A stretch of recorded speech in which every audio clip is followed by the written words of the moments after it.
आजचं जे बजेट होतं ते स्थायी समितीच्या सन्माननीय सभापतींनी सादर केलं होतं. त्याच्यावर व्यापक चर्चा झाली. जवळपास 7.5 तास मीटिंग चालली. या मीटिंगमध्ये सर्व नगरसेवकांनी आपले मतं मांडले.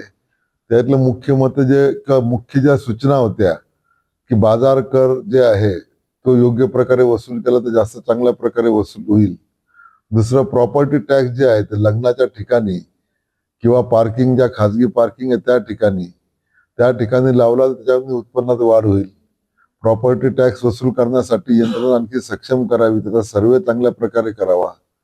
तसंच एआयचा जास्तीत जास्त वापर करावा. पाणी पुरवठा ज्या ठिकाणी होत नाही त्या ठिकाणी आम्ही आता बजेटमध्ये तरतूद केलेली आहे की एआयच्या द्वारे स्मार्ट वॉटर मीटर म्हणून जे आम्ही पाहिलेलं जे सॉफ्टवेअर आहे जे नवी मुंबईमध्ये वापरतात, त्याचा प्रयोग करून आपल्या इथली पाणी पुरवठा व्यवस्था सुधारता येईल का.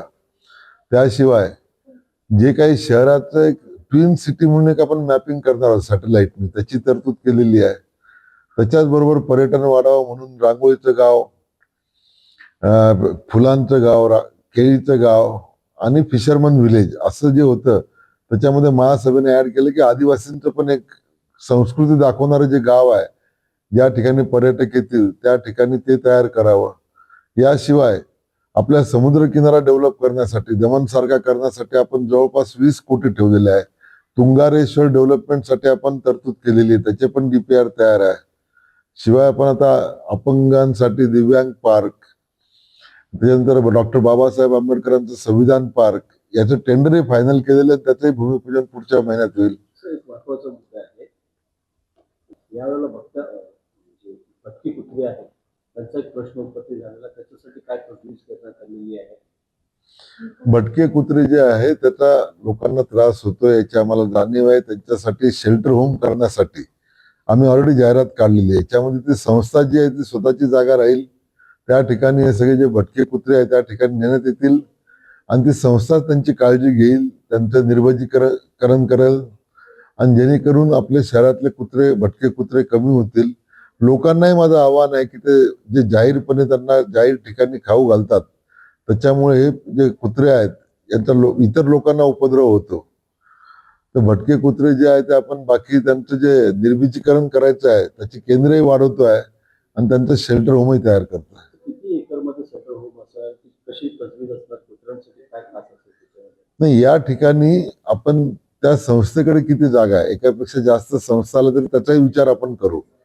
त्यांनी शेल्टर होम बनवावं, त्यांच्याकडे ज्या उपलब्ध जागा आहेत त्याच्यामध्ये कुत्र्यांची शास्त्रोक्त पद्धतीने देखभाल करावी जेणेकरून कुत्र्यांची कुठली हाल होणार नाहीत आणि त्यांना ते पर कुत्रा जे आहे त्याच्या बदल्यात महानगरपालिका पैसे देईल.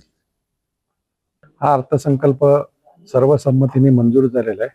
काही सूचना आल्या आणि त्याच्यामध्ये अर्थसंकल्पामध्ये अजूनही बाबी काही आलेल्या आहेत. उत्पन्नाच्या पुढे खर्चाच्या देखील बाबी आलेल्या आहेत. नवीन नवीन योजना या देखील सजेस्ट केल्या आहेत आणि त्याप्रमाणे खर्च आणि उत्पन्न हे दोन्ही वाढवून बजेट एकमताने मंजूर झालेलं आहे. याच्यामध्ये कुठलीही दरवाढ झालेली नाही, ह्याच्यामध्ये दरवाढ बजेटमध्ये नसते, ती आधीच प्रशासकीय राजवटीमध्ये झालेली आहे.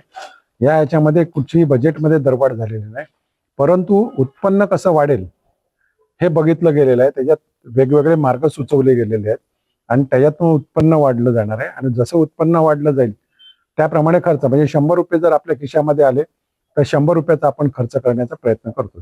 आपण स्वतः आज आपला वाहन भत्ता न घेता सोडलेला आहे. नाही, मी कृषी उत्पन्न बाजार समितीवर तर नगरपालिकेवर होतो, महानगरपालिकेवर होतो, तर मी माझी तेवढी कॅपॅसिटी आहे त्यामुळे मी ती घेत नाही. अजूनही असं आवाहन करणार का? नाही, असं काही नाही, प्रत्येकाचं आहे, शेवटी प्रत्येकाचे खर्च आहे. माझी तेवढी कॅपॅसिटी असल्या कारणाने मी ठीक आहे, पूर्वीपासूनच घेत नाही त्यामुळे आताही घेत नाही. नागरिकांसाठी काय आवाहन? नागरिकांना काही नाही, नागरिकांना महापालिकेला सहकार्य करा.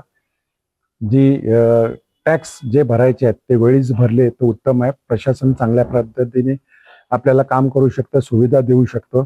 आज जवळपास 30-40% वसुली होते, तर नागरिकांनी जर आपले जे काही दर कर आहेत ते जर भरले तर आपल्याला काम करायला चांगलं मिळेल.